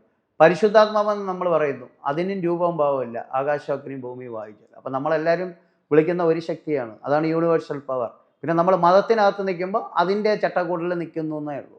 മനസ്സിലായില്ലേ? അറിവുള്ളവന്, പഠിച്ചിട്ടുള്ളവന് ഇതറിയാം, അത്രേ ഉള്ളൂ. ഇന്ന് BJP-യിലേക്ക് മറ്റു പാർട്ടിയിൽ നിന്നിട്ട് ധാരാളം ആൾക്കാർ വരുന്നുണ്ടല്ലോ. മറ്റു പാർട്ടിയിൽ നിന്നിട്ട് BJP-യിലേക്ക് വരാൻ സാധ്യതയുള്ള പ്രമുഖ നേതാക്കന്മാർ ആരൊക്കെയാണ്? അങ്ങനെയൊന്നും ഇപ്പം കാലത്ത് BJP-യിൽ പറഞ്ഞു. ഇനിയിപ്പോൾ ഈ ഒരു പാർട്ടിയിൽ നിന്ന് ഒരു പാർട്ടിയിൽ വരണം, ഇലക്ഷൻ സ്റ്റണ്ടാണെങ്കിൽ എങ്ങനെ അറിയാം? ഇവിടെ നടക്കുന്ന കാര്യങ്ങൾ മനസ്സിലാക്കാനാണ് ഇങ്ങോട്ട് വന്നിട്ട് ഇവിടെ നിന്ന് ചാരപ്രവർത്തി ചെയ്യണമെന്ന് എങ്ങനെ അറിയാം? അതൊന്നും പറയാൻ പറ്റില്ല. അതൊക്കെ സ്റ്റേബിളൊന്നും അല്ല. ഇതിനകത്ത് കള്ളത്തനം. കലിയുഗത്തിൽ സൈലൻറ്റ് കില്ലർമാരുള്ള ലോകമാണ്. കലിയുഗം എന്ന് പറയുന്നതിന് സൈലൻറ്റ് കില്ലർമാരാണ്. ഏറ്റവും കൂടുതൽ ഭവ്യത കാണിക്കുന്നവൻ, ഏറ്റവും കൂടുതൽ ഇതായിട്ട് കാണിക്കണേ, അവനെ നമ്മൾ സൂക്ഷിക്കണം. നമ്മളെ മുഖത്ത് നോക്കി നാലെണ്ണം പറഞ്ഞാൽ അവനെ നമുക്ക് വിശ്വസിക്കാം. അതാണ് ഞാൻ പഠിച്ച ശാസ്ത്രം. ചിലരിവിടെ വന്നിരുന്ന് എൻ്റെ അടുത്ത് സാർ ദൈവത്തെ പോലെയാണ്, അങ്ങനെയാണ്, ഇങ്ങനെയാണെന്നൊക്കെ പറയും. ഞാൻ കണ്ണടയും. എൻ്റെ ബാഹ്യപടം ഞാൻ ശ്രദ്ധിക്കില്ല, ആന്തരിക പടമാണ് ഞാൻ നോക്കുന്നത്. ഒരു തന്നെ ഞാൻ എൻ്റെ അടുത്ത് പറഞ്ഞ്, അവൻ എന്നെ ഒരു ചീത്ത വിളിച്ചിട്ടാണ് അവിടെ ഇരുന്നത്. ഞാൻ പറഞ്ഞു എൻ്റെ മുമ്പ് വന്ന് ഇരുന്നല്ലോ എന്ന് പറഞ്ഞിട്ടാണ് ഇരുന്നത്.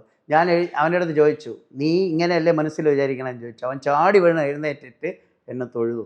ഞാൻ അങ്ങനെ തന്നെ വിചാരിച്ചതാണ്. അതായത് ഞാൻ നിരീശ്വരവാദിയാണ്, സാറിനെ ഒന്ന് പരീക്ഷിക്കാമെന്ന് വിചാരിച്ചു. ഞാൻ പറഞ്ഞു, അതിന് നീ വളർന്നില്ല സാറിനെ പരീക്ഷിക്കാൻ. ഞാൻ നിൻ്റെ ബാഹ്യപടം കണ്ട് വീഴുമെന്ന് വിചാരിക്കല്ലേ, ഞാൻ നിൻ്റെ ആന്തരിക പടമാണ് കാണുന്നത്. അവൻ ഇന്ന് എൻ്റെ അസോസിയേഷൻ്റെ പ്രസിഡൻ്റാണ് കാസർഗോഡ്. അവരങ്ങനെ പറഞ്ഞു. അതായത് അങ്ങനെ ഒരാളുണ്ടെങ്കിൽ ഞാൻ അയാൾക്ക് അടിമയാവുമെന്നാണ് അവൻ അവസാനം എൻ്റെ അടുത്ത് പറഞ്ഞിട്ട് പോയത്. അപ്പോൾ എല്ലാം തെങ്ങിനും കമ്പൂനും വരെ ക്ലാപ്പിടാൻ പറ്റില്ല. ആർക്കാണ് അതിൻ്റെ ഏതെന്ന് പറയാൻ പറ്റില്ല. നമ്മൾ 10 ജയിച്ചാലും 11ാമത്തെ അടുത്ത് ഭഗവാൻ വരും. ഇവൻ 10 വരെ പറ്റിച്ച്. അപ്പോൾ ഇനി അവന് ശക്തനായ ഒരുത്തനെ കൊണ്ടു കൊടുക്കണം. അവൻ്റെ ഒന്ന് ഇവന് കിട്ടുമ്പോൾ ശരിയാവും. അതാണ് ഭഗവാൻ. The man propose, the God dispose. നമ്മൾ വിവാഹം കഴിക്കുമ്പോൾ പ്രധാനമായിട്ടും കേൾക്കുന്ന ഒരു കാര്യമാണ്, ചൊവ്വാദോഷമുള്ള ആൾക്കാരെ, ചൊവ്വാദോഷമുള്ളവരെ തന്നെ കല്യാണം കഴിക്കുക, ശുദ്ധ ജാതകക്കാരെ കല്യാണം കഴിക്കുക, പാപമുള്ളവരെ കല്യാണം കഴിക്കുക. ഇതിനെ പറ്റിയിട്ട് അങ്ങയുടെ ഇതിനെപ്പറ്റി വളരെ സ്മൂത്തായിട്ടല്ലേ പറയാൻ പറ്റും. വാളെടുക്കുന്നവൻ്റെ കൂടെ വാളെടുക്കുന്നവനോട്ട് എന്ത് ചെയ്യും? നിങ്ങൾ വാളെടുക്കണം, ഞാനും വാളെടുക്കണം. കൊങ്ങ കുത്തി കയറില്ല, ആരെങ്കിലും ഒരാൾ മരിക്കും. അപ്പോൾ നിങ്ങൾ വാളെടുക്കുന്നവനാണെങ്കിൽ സമാധാനപ്രിയനായ ഒരുത്തനെ നിങ്ങളെടുത്ത് വിടണം. അപ്പോൾ നിങ്ങൾ വാളെടുക്കുമ്പോൾ ചേട്ടാ വാള് തറയിട്, ചേട്ടാ ഇങ്ങനെ അയാൾക്ക് ആ ഒരു ഇത് കൊടുക്കണം. വാളെടുക്കണവർ 2 പേരെ വാളെടുത്താൽ ഒരുത്തനെ വെട്ടിയിടും. അപ്പോൾ അങ്ങനെയല്ലേ ചേർക്കാൻ പറ്റുള്ളൂ. 2 പേരെ തമ്മിൽ ചേർത്തിട്ട കീരിയും പാമ്പിനെയും കൂടെ ചേർത്ത് ഇടാൻ പറ്റുമോ? നിങ്ങൾ പഠിച്ച ശാസ്ത്രത്തിൽ അത് പറ്റുമോ? പൂച്ചയെലിയും കൂടെ ഒരു കൂട്ടിലടയ്ക്കാൻ പറ്റുമോ? കോഴിയെയും ചെന്നായിയും ഫോക്സിനെയും കൂടെ ഒരു കൂട്ടിലടയ്ക്കാൻ പറ്റുമോ? ഏതെങ്കിലും ഒന്നിൻ്റെ മയ്യത്ത് ഉറപ്പല്ലേ? അപ്പോൾ പിന്നെ നിങ്ങൾ ചോദിക്കുന്നതിൽ തന്നെ അർത്ഥമില്ലല്ലോ. ഇതാണ് പറഞ്ഞ മനുഷ്യർക്ക് ആ ഒരു കോമൺ സെൻസ് ഇല്ല. അവർക്കതിനെക്കുറിച്ച് അറിഞ്ഞുകൂടാ. അതാണ് അവർ പറയുന്നത്. അവിടെ അറിവില്ലായ്മയാണ് അവർ പറയുന്നത്. ഇതാണ് അതിൻ്റെ. ഇത് ഉരുളയ്ക്ക് ഉപ്പേരി പോലെ ആൻസർ കൊടുത്താൽ ഇവിടെ പല ചാനലുകാർക്ക് ഉരുളയ്ക്ക് ഉപ്പേരി പോലെ കൊടുത്തിട്ടുണ്ട്. അപ്പോൾ അതുകൊണ്ട് അത് വലിയ കാര്യമില്ല. പറഞ്ഞ് മനസ്സിലാക്കി കൊടുത്താൽ അവർക്കത് മനസ്സിലാവും. മനസ്സിലായി? ഇപ്പോൾ ബിനോയ് എന്ന് പറഞ്ഞ മാസ്റ്റർ ബ്രെയിൻ്റെ അവരെല്ലായിടത്തും ചെന്നിട്ട് പാവങ്ങളെ ചൂഷണം ചെയ്ത്, അതായത് എന്തെങ്കിലും ഇല്ലാത്ത കാര്യങ്ങൾ കുനിഷ്ട് കാണിച്ചിട്ട് ഇവിടെ വന്നപ്പോൾ അവനക്കത് മതിയായി. മനസ്സിലായില്ലേ? കൊടുക്കേണ്ട ആൻസർ അവൻ എന്നിട്ട് എഡിറ്റ് ചെയ്തൊക്കെ കൊടുത്തു. എൻ്റെ ഇവിടെ ഒരു റെക്കോർഡിംഗ് ഉണ്ട്. ഇവിടെ ആര് ഇൻ്റർവ്യൂ എടുത്താലും അതിൻ്റെ ഫുൾ വേർഷൻ ഇവിടെ റെക്കോർഡാവും. ഞാൻ പറഞ്ഞു, ഞാനത് യൂട്യൂബിലൂടെ കൊടുക്കണോ? നീ വിളിച്ചിരിക്കുന്നത്, നീ കരഞ്ഞുകൊണ്ടിരിക്കുന്നത് ഞാൻ കൊടുക്കണോ? എൻ്റെ വാക്ക് കേട്ട്. പിന്നെ അവൻ കൊടുത്തിട്ടില്ല. നരേന്ദ്രമോദി 3ാമത് അധികാരത്തിൽ വന്ന് എൻ്റെ അടുത്ത് വരുമെന്ന് പറഞ്ഞു. ഇതുവരെ വന്നിട്ടില്ല. ഈ ചാനലിലൂടെ ഇപ്പം ഞാൻ വീണ്ടും ഓർമ്മിപ്പിക്കുകയാണ്. ബിനോയ് എവിടെയെങ്കിലും ഉണ്ടെങ്കിൽ എന്നെ ഒന്ന് കാണാൻ പറയും. നരേന്ദ്രമോദി 3ാമത് പ്രധാനമന്ത്രിയാവുമെന്ന് ഞാൻ പ്രവചിച്ചു. അങ്ങനെ പ്രധാനമന്ത്രി ആവുകയാണെങ്കിൽ എന്നെ വന്ന് കാണുമെന്ന് പറഞ്ഞു. ഇതുവരെ കണ്ടില്ല. വിടുവായി പറഞ്ഞിട്ട് കാര്യമില്ല, വന്ന് കാണാൻ പറയണം. ഈ ചാനലിലൂടെ ബിനോയ് കാണണം പറയും. അല്ലേ, ഇതിന് ക്ലാരിറ്റി കിട്ടിയില്ല ഈ ചൊവ്വാദോഷത്തിൻ്റെ? അല്ല, അതാണ് ക്ലാരിറ്റി അല്ലേ ഞാൻ തന്നത്. ഞാനല്ലേ പറഞ്ഞ 2 വാളെടുക്കുന്നവരും മനസ്സിലായില്ല. എനിക്കതൊന്നുകൂടെ ഒന്ന് വിശദീകരിക്കാം. അതായത് ദേഷ്യ സ്വഭാവമുള്ള ഒരു പുരുഷന് ദേഷ്യ സ്വഭാവമുള്ള ഒരു സ്ത്രീയെ ചേർക്കണം. മനസ്സിലായ? മനസ്സിലായി? അത് ചേർക്കാൻ പറ്റൂല. അത് മനസ്സിലായ? അപ്പോൾ ഈ ചൊവ്വ എന്ന് പറയുമ്പോൾ നിങ്ങൾ 7-ൽ ചൊവ്വ എന്ന് മാത്രമല്ല, ചൊവ്വ 1-ലൂടെ പോവും, 2-ലൂടെ പോവും, 4-ലൂടെ പോവും, 7-ലൂടെ പോവും, 8-ലൂടെ പോവും, 12-ലൂടെ പോവും. അതാണ് നിങ്ങൾക്ക് ഒരു ആംഗിളെ മനസ്സിലാവുന്നുള്ളൂ. 7-ൽ ചൊവ്വ, 8-ൽ ചൊവ്വ. അപ്പോൾ അങ്ങനെ അതിനകത്ത് തന്നെ പല വേർഷനിലുള്ളവർക്ക് നമുക്ക് ചേർക്കാം. മനസ്സിലായില്ലേ? അല്ല നിങ്ങളിപ്പോൾ 7-ൽ ചൊവ്വയുള്ളവരെ 7-ൽ ചൊവ്വയുള്ളവരെ ചേർക്കാൻ പറ്റില്ല, 4-ൽ ചൊവ്വയുള്ളവരെ ചേർക്കാം. അപ്പോൾ അവിടെ പകുതി ക്ലിയറായി. അപ്പോൾ ഒരാൾ ശാന്തവും ഒരാൾ ദൗദ്രവും. അപ്പോൾ വേറൊരാൾ അതുപോലെ സമദേശം, 2 പേർക്ക് മോശ സമയം വരുമ്പോൾ 2 പേർക്ക് മോശ സമയം വരും. അപ്പോൾ അങ്ങനെയുള്ളവരെ നമ്മൾ ചേർക്കരുത്. ഒരാൾക്ക് നല്ല സമയമായിരിക്കണം, ഒരാൾക്ക് മോശ സമയമായിരിക്കണം. ഇത് മൊത്തം കണക്കാണ്. അതിപ്പോൾ നിങ്ങൾക്ക് ഒറ്റ ദിവസം കൊണ്ട് ജ്യോതിഷം പറഞ്ഞു തരാൻ പറ്റില്ല. ഞാൻ പറയുന്ന ഭാഷ ചിലപ്പോൾ നിങ്ങൾക്ക് മനസ്സിലായില്ല എന്നിരിക്കും. കാര്യം ഇപ്പോൾ വക്കീലുമാർ 120, 418, 307 അവിടെയൊക്കെയാണ് നമ്മൾ കറങ്ങിയിരിക്കും. ഇവൻ എന്താ പറയണം? അവിടെയൊക്കെയാണ് ജഡ്ജിക്ക് അതറിയാം. ഇവൻ പറയുന്ന വകുപ്പുകൾ ഇന്നതാണ്. ഇപ്പോൾ നെഗോഷ്യബിൾ ഇൻസ്ട്രുമെൻറ്റ്സ് അറിയാമെന്നുള്ളതിനറിയാം. Negotiable instrument in writing containing an unconditional order signed by the maker directing a certain person to pay a certain sum of money only to the bearer of an instruments. ഇത് അറിയാമെന്നുള്ളതിനറിയാം. മറ്റവൻ negotiable instruments പറയുള്ളൂ. ഇതിനൊക്കെ ഓരോ ഡെഫിനിഷനുണ്ട്. ഇപ്പം നമ്മൾ നാൾ നോക്കുന്നു, ജാതകം നോക്കുന്നു, പൊരുത്തം നോക്കുന്നു. ഇതൊക്കെ ഒരു ഡെഫിനിഷനിലാണ് ചെയ്യണത്. പൊരുത്തം നോക്കുന്നു, മുഹൂർത്തം നോക്കുന്നു, അതിനൊരു ഡെഫിനിഷനുണ്ട്. ആ ഡെഫിനിഷനിലാണ് നമ്മൾ നോക്കുന്നത്, അല്ലാതെ നോക്കാൻ പറ്റില്ല. ചൊവ്വയുള്ളവർ തന്നെ കല്യാണം ചൊവ്വയുള്ളവരെ തന്നെ കല്യാണം കഴിക്കണമെന്ന്, ചൊവ്വാദോഷമുള്ളവർക്ക് കല്യാണം ഇല്ലാന്ന് പറയുന്നില്ല. അങ്ങനെ ചൊവ്വാദോഷമായിട്ട് കല്യാണം നിൽക്കണം ആര് എൻ്റെ അടുത്ത് വന്നാലും ഞാൻ നിർത്തി കൊടുക്കാന്ന് പറയുന്നു. ഇപ്പൊ ജാതകത്തിൽ തന്നെ 2 ജാതകം ഉണ്ട്. മനസ്സിലായില്ലേ? ഫസ്റ്റ് ജാതകം എന്ന് പറയുന്നത് നമ്മൾ അമ്മയുടെ വയറ്റിൽ ജനിക്കുന്ന സമയമാണ്. അതാണ് ഫസ്റ്റ് ജാതകം. ജീവന്റെ തുടുപ്പ് തുടങ്ങുന്നതാണ് ഫസ്റ്റ് ജാതകം. അതാരും എടുക്കാറില്ല. അത് ഗണിക്കണമെങ്കിൽ കാൽക്കുലേറ്റ് ചെയ്യണമെങ്കിൽ ഒരുപാട് സമയം വേണം. എടുക്കും. നഷ്ടജാതകം നമ്മൾ എടുക്കും. അത് അവരുടെ അച്ഛൻ്റെ അമ്മയുടെയും ഹസ്തരേഖയും കുഞ്ഞിൻ്റെ ഇതും കൊണ്ടേ എടുക്കും. ഇപ്പം പിന്നെ എളുപ്പമായി, സ്കാനിങ് ഉണ്ടാകൊണ്ട് കറക്റ്റായിട്ട് അറിയാം എപ്പോഴാണ് ജീവൻ്റെ തുടുപ്പ് തുടങ്ങിയെന്ന്. ഇപ്പം മുമ്പേ ഉള്ള ജാതകങ്ങളിൽ അതില്ല. പിന്നെ രണ്ടാമത്തെ ജാതകമാണ് നമ്മൾ എപ്പോഴും കൊണ്ടു കിടക്കുന്നത്. അതായത് പൊക്കിൾ കൊടി മുറിക്കുന്ന സമയം, ശിരസ് കാണുന്ന സമയം, ശിരോദർശനം, രോദനം, പാദദർശനം. ഇത് വെച്ചിട്ടാണ് ആ സമയം കുട്ടി ജനിച്ച സമയം എന്ന് പറയുന്നത്. പക്ഷെ കുട്ടി ജനിക്കണത് 9 മാസം 9 ദിവസം മുമ്പ് അമ്മയുടെ വയറ്റിൽ ജനിക്കുമ്പോൾ തന്നെ നമ്മുടെ ജീവൻ്റെ തുടുപ്പ് തുടങ്ങി. അതാണ് നമ്മുടെ യഥാർത്ഥ ഇത്. അതുകൊണ്ട് ജ്യോതിഷം ഈ 5 സമയം ഇല്ലാത്തതുകൊണ്ട് 80% ശരിയാവും. ഈ അണ്ടവും ബീജവും തമ്മിൽ ചേരുന്ന സമയം ഉണ്ടെങ്കിൽ 100% കറക്റ്റായിട്ട് പറയാം. അതാണ് ജ്യോതിഷത്തിൻ്റെ ഒരു പോരായ്മ.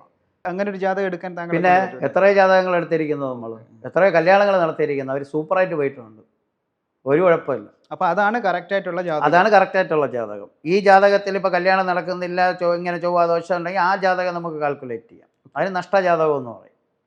അതായത് ഗർഭത്തിൽ അമ്മയുടെ വയറ്റിൽ വരുന്ന ഒരു ശാന്തി മുഹൂർത്തമുണ്ട്, എല്ലാ കാര്യങ്ങളും ജ്യോതിഷം. ഞാൻ പറഞ്ഞില്ലേ, ഈ 12 കോളങ്ങളിൽ നമ്മൾ നോക്കിക്കഴിഞ്ഞാൽ നിങ്ങളുടെ ശരീരത്തിൽ ഒരു കറുത്ത പുള്ളി ഉണ്ടെങ്കിൽ അത് എവിടെ ഉണ്ടെന്ന് നമുക്ക് പറയും. അത്ര ഷാർപ്പായിട്ടുള്ളൊരു ഇതാണ്. ഈ 12 കോളങ്ങളെന്ന് പറഞ്ഞാൽ ഒന്നാമത്തെ ലഗ്നം നോക്കിയാൽ നിങ്ങളുടെ എല്ലാ കാര്യവും പറയാം. രണ്ടാമത് നോക്കിയാൽ നിങ്ങളുടെ വിദ്യാഭ്യാസവും ബാക്കിയുള്ള കാര്യങ്ങളും പറയാം. 3 നിങ്ങളുടെ സഹോദരങ്ങളെക്കുറിച്ച് പറയാം. 4 നിങ്ങളുടെ മാതാവിനെക്കുറിച്ച് പറയാം, മാതാവും കുടുംബമൊക്കെ. 5 നിങ്ങളുടെ സന്താനങ്ങളെക്കുറിച്ച് പറയാം. 6 നിങ്ങളുടെ ശത്രു, രോഗം, നാശത്തിനെ കുറിച്ച് പറയാം. 7 നിങ്ങളുടെ വിവാഹത്തിനെ കുറിച്ച് പറയാം. 8 നിങ്ങളുടെ ആയുസ്സിനെ കുറിച്ച് പറയാം. 9 നിങ്ങളുടെ ഭാഗ്യസ്ഥാനം, പ്രതിസ്ഥാനത്തിനെ പറയാം. 10 നിങ്ങളുടെ തൊഴിലിനെ കുറിച്ച് പറയാം. 11 നിങ്ങളുടെ വരുമാനം. 12 നിങ്ങളുടെ ചിലവ്. ഇത്രയാണ് അത് വരച്ച് വെച്ചേക്കുന്നത്. അതായത് മറ്റേ പാമ്പും കട്ടയാണിയൊന്നും അല്ല. അത് അറിഞ്ഞുകൂടാത്തവന്മാർ പറഞ്ഞ് അവനൊക്കെ കോന അടിക്കണം എന്നുള്ള, അവനക്ക് അറിയത്തില്ല. കുരങ്ങൻ്റെ കയ്യിൽ പൂമാല കൊടുത്ത പോലെയാണ്. അത് ജനങ്ങൾ കേട്ട് ചിലർ ചിരിക്കും, ചില അറിവുള്ളവൻ വീണ്ടും ചിരിക്കും. കാര്യം എന്ന് വെച്ചാൽ ഇവനെ പോലെ ഒരു മടയൻ പറയണല്ലോ എന്നുള്ള, അത്രേ ഉള്ളൂ. ഇപ്പം നമ്മുടെ ഈ സോഷ്യൽ മീഡിയയിലൊക്കെ ധാരാളമായിട്ട് കാണുന്നൊരു കാര്യമാണ് കൂടോത്രം, പ്രാക്ക്, ഇങ്ങനെയുള്ള കുറേ ഐറ്റംസ്. അപ്പോൾ കൂടോത്രം പ്രാക്കൊന്നുമില്ല. മാതൃഭൂമിയിൽ ഞാൻ മാധുവിൻ്റെ അടുത്ത് സുധാകരൻ്റെ വീട്ടിൽ കൂടോത്രം വെച്ചെന്ന് പറഞ്ഞപ്പോൾ ഞാനത് പറഞ്ഞതാണ്. അത് ഡിബേറ്റില്ല എന്ന് വെച്ചാൽ എങ്കിൽ പിന്നെ ഒരു കാര്യം ചെയ്താൽ മതിയല്ലോ. ഈ കൂടോത്രം ചെയ്യണമെന്നുണ്ടെങ്കിൽ പിന്നെ ഓരോരുത്തർക്ക് കൈവശം കൊടുക്കാം, കൂടോത്രം കൊടുക്കാം. പാകിസ്ഥാനുമായിട്ട് നമുക്ക് യുദ്ധമൊന്നും വേണ്ട. ഇപ്പോൾ എത്ര ലക്ഷം കോടിയാണ്, 6.7 ലക്ഷം കോടിയാൻ കണ്ടാണ് സാധനം വാങ്ങിക്കാം, ഫ്ലൈറ്റ് ഇതൊക്കെ വാങ്ങിക്കാം. പിന്നെ കൂടോത്രം ചെയ്താൽ പോരെ. എങ്കിൽ പിന്നെ ശബരിമലയിൽ ഒരു പ്രശ്നം വന്നപ്പോൾ എന്തുമാത്രം കൂടോത്രം ചെയ്യണമായിരുന്നു. അത് ശരിയല്ലേ? അവരൊന്നും ഈ ജൂമില്ല. അത് താഴ്ന്ന ജാതിക്കാരെ ഭയപ്പെടുത്തുവാൻ വേണ്ടി മേൽജാതിക്കാർ ഉണ്ടാക്കി വെച്ച ഒരു ഉടായ്പാണ് കൂടോത്രം. നിങ്ങൾക്കെതിരെ കൂടോത്രം ചെയ്തു എന്ന് നിങ്ങൾ അറിഞ്ഞെങ്കിൽ മാത്രമേ നിങ്ങൾക്ക് ഭയം വരൂ. അതുവരെ നിങ്ങൾക്ക് ഭയം വരില്ല. ഇപ്പം നിങ്ങൾക്ക് കൈവശം തന്നു എന്ന് പറയുന്നത്, കൈവശം തന്നു എന്ന് പറയുമ്പോൾ നിങ്ങൾ എവിടെയെങ്കിലും പോയി കൈവശം കക്കണമെന്ന് പറയും. അപ്പോൾ നിങ്ങൾക്ക് തരുന്ന ചങ്കുപുഷ്പത്തിൻ്റെ വേരും കായും ഇലയും കൂടെ അരച്ചതാണ്. അത് നിങ്ങൾക്ക് തന്നാലും നിങ്ങളും കക്കും, കൈവശം തന്നവന് അവനും കക്കും. ആര് ഓടിച്ചാലും അത് കക്കും. അപ്പോൾ പിന്നെ എല്ലാവരും കൈവശവും. അവിടെ നിന്ന് പോറ്റി നിങ്ങൾക്ക് തരണയാണ്, അവനും കക്കും അത് കൊടുത്താൽ. അവൻ കുറച്ച് കൂടുതൽ കക്കും. അപ്പം അതുകൊണ്ട് കൂടോത്രം ഇതൊന്നും കലിയ ജ്യോതിഷത്തിലില്ല. കൂടോത്രം ഇല്ല, പ്രാക്കില്ല, ഇങ്ങനെയുള്ള ഒരു ഉടായ്പ പരിപാടി. അന്ധവിശ്വാസങ്ങൾക്ക് എതിരാണ് കലിയ ജ്യോതിഷം. അത് അന്ധവിശ്വാസങ്ങൾക്ക് അങ്ങനെ ഒരു ഇത് കലിയ ജ്യോതിഷത്തിൽ ഇല്ല. അതിന് ഇവിടെ നിങ്ങൾക്ക് ഫേവറേറ്റുള്ള മറുപടി കിട്ടിയില്ല. ഓക്കെ, അപ്പോൾ വിശ്വാസവും ഈ അന്ധവിശ്വാസവും തമ്മിലുള്ള വ്യത്യാസം എന്താണ്? രണ്ടും വിശ്വാസമല്ലേ. ഒരുപാട് വിശ്വസിക്കുന്നതിന് അന്ധവിശ്വാസം എന്ന് പറയും. രണ്ടും വിശ്വാസമാണ്. ഇപ്പം ഞാൻ ഒരാളുടെ അടുത്ത് പറയാം, നിൻ്റെ അമ്മ സത്യമാണ്, അമ്മ സത്യമാണ്, അച്ഛൻ വിശ്വാസമാണ്. നമ്മൾ ജനിക്കുമ്പോൾ തന്നെ നമ്മൾ അമ്മ പറയണം, എടാ ഇതാണ് നിൻ്റെ അച്ഛൻ, നമ്മൾ അച്ഛ എന്ന് വിളിക്കും. ആവാതിരിക്കാം. ചിലപ്പോൾ അമ്മ മരിക്കാൻ നേരത്ത് പറയും, മക്കളെ അതല്ല നിൻ്റെ അച്ഛൻ, ഇതാണ് നിൻ്റെ അച്ഛനെന്ന്. എനിക്ക് മരിക്കാൻ നേരത്ത് അത് പറയണമെന്ന് തോന്നും. അപ്പം നമ്മൾ മാറ്റി അച്ഛന്ന് വിളിക്കും. അതുപോലെ വിശ്വാസമാണ് അന്ധവിശ്വാസം. വിശ്വാസത്തെ അമിതമാറ്റി. ഇപ്പം അമൃതായാലും അധികമായ പ്രോബ്ലമാണ് വിശ്വാസം. ഇപ്പം ഞാനിവിടെ വന്നിട്ട് എൻ്റെ അടുത്ത് കമ്മ്യൂണിസ്റ്റുകളുടെ നിരീശ്വരവാദികളായിട്ടുള്ള ആൾക്കാരൊക്കെ വരും, എൻ്റെ ഇത് നോക്കാൻ വരും. അതപ്പോൾ അവർ പറയും എനിക്കിതിലൊന്നും വിശ്വാസമില്ല എന്ന് പറയും. ഞാൻ പറയും അതും നിൻ്റെ ഒരു വിശ്വാസമാണ്.